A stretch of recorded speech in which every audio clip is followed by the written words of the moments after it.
Hello, 1101 students. I hope that you're keeping yourselves healthy. Let me talk to you about Essay 3, Writing to Analyze.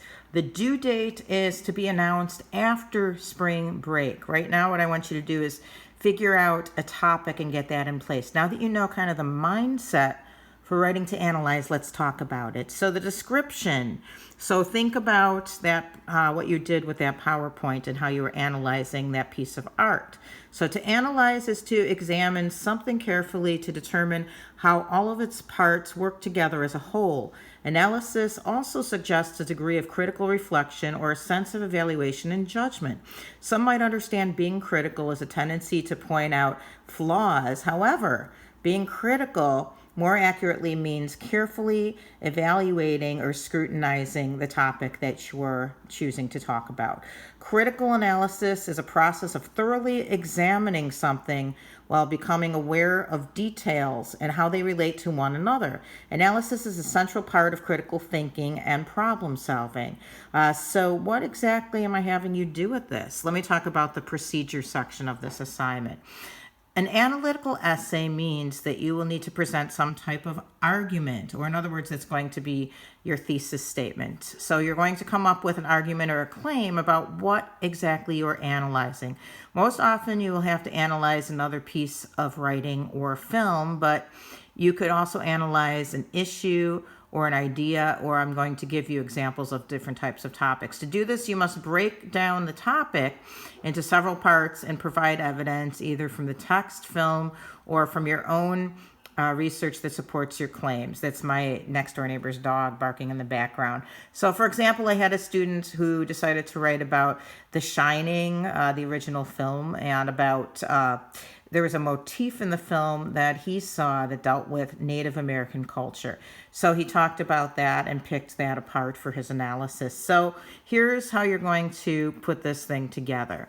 I'm going to give you a sheet that's going to break it down for you, and you're going to work with that worksheet before you even start thinking about writing and researching for this. So first, you're going to select a topic. So you can select a film, a book, an essay, a website, a video game, a song, a social issue, or an idea. Examine that topic carefully. That's your text. Make sure that your topic is something that you are interested in writing about, as always. You know how I don't want you to write about anything that you are not interested in. Then conduct a thorough content and rhetorical analysis of that text. Remember how we did a rhetorical analysis at the beginning of the semester? So think about it rhetorically speaking. Once you feel comfortable with your analysis and your understanding of the text, you are now ready to explain the text you selected. So let me give you some examples here. So say that you pick, a short story or a work of fiction. How would you approach that? Well, you could focus your argument on what motivates a specific character or group of characters, or you could argue why a certain line or a paragraph is central to the work as a whole. If you're not really a literature person and that's not your thing, thinking about analyzing a film, you can choose one of the following. What is a motif, or what is something that keeps coming up throughout the film? Is it a certain object? Is it a certain location? Those are examples of motifs that keep appearing throughout the film. What does this motif mean? And what does it mean in the film? What is it representing? Or you can look at who is the central character in the film. What does he or she represent? What is different about this character and all others in the film? Or you can look at how does location play an important role in the film? Say that you're analyzing a historical event. Say you're analyzing COVID-19. Try focusing on the forces that contributed to what happened. What caused COVID-19 and what is happening right now with it. This is going to be tough to analyze, but we keep getting different news day to day. Maybe analyzing scientific research or findings, following the specific scientific method to analyze your results, or analyzing a website, for example, and think of it the same way as how you would analyze a video game. Describe the website. What does it represent? What is a specific item of interest? How do visuals either enhance or complicate this website? Why does this website exist? So if you're doing the same thing with a video game, you could look at how do all of the special effects work together to really make this game what it is, or to make the game not as good as it could be. That's how you would analyze a video game, just looking at how all the parts of the video game come together to make it your favorite. Or analyzing a social issue. So for example, I had a student writing about white privilege, and he was wanting to know what is this term white privilege? How and why was this term created? What are the main issues pertaining to this idea? Does most of the population understand this concept, or is most of the population blind to it? What are some examples that demonstrate that white privilege exists? And he was explaining it from the concept of how he's a person of color and how people that are white don't understand how just by being white they have certain privileges that they don't even realize that they have, or that they are preferred to receive certain things. So you walk around and you see billboards of white people, but you don't see billboards of people of color as readily available when you're driving down the expressway.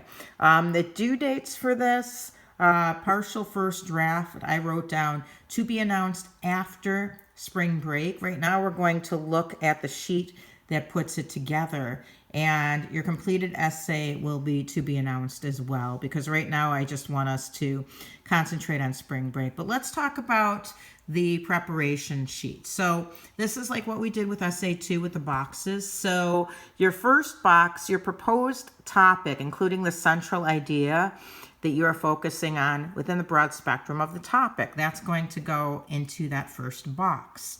Now, just like with the other sheet for essay 2, you don't have to use all of these boxes. You're developing a list of questions your reader may want you to answer. So instead of you asking questions, this time you're answering questions, and that's one of the differences between essay 2 and essay 3. So you're answering questions that you think that the audience might ask you about your topic, whether it's a film, a short story, poem, song lyrics, article, social issue, whatever you're thinking of writing about, sports team, a certain player, anything. What sort of questions? Maybe there's only 2 questions that you feel need to be answered. Maybe there's 10 questions and I didn't provide enough blanks on the sheet. You'll see when you're putting it together. And then finally, on the second side of the sheet, develop a list of the various parts of the topic that you need to be considered in order to answer your readers' questions. And again, I provided you with ample space to figure out the answers to these questions, all the various parts that come together to form the whole. So this is where the challenge comes in. So remember when we were analyzing those artworks? Those were the texts. And looking up the context of those artworks, that was part of the evidence that you're trying to get. So you have some insight into how you're analyzing the text for more meaning. The last box is, do you feel like all the parts of your subject work together to tie the meaning together to form a whole? Why or why not? So just looking at that, when you're looking at, in other words, those art images, and you're trying to answer the question of, does this image offer closure? What is the meaning of this image? Did all the parts of the artwork, did they all come together to answer your questions of what that piece of artwork meant? So take that approach when you're trying to figure out how to put these together for writing to analyze. Again, if you have any questions, please email me, and I'm also available during spring break. So what you're working on essentially is just filling in this sheet, and we're worrying about finding research for essay 3 after spring break.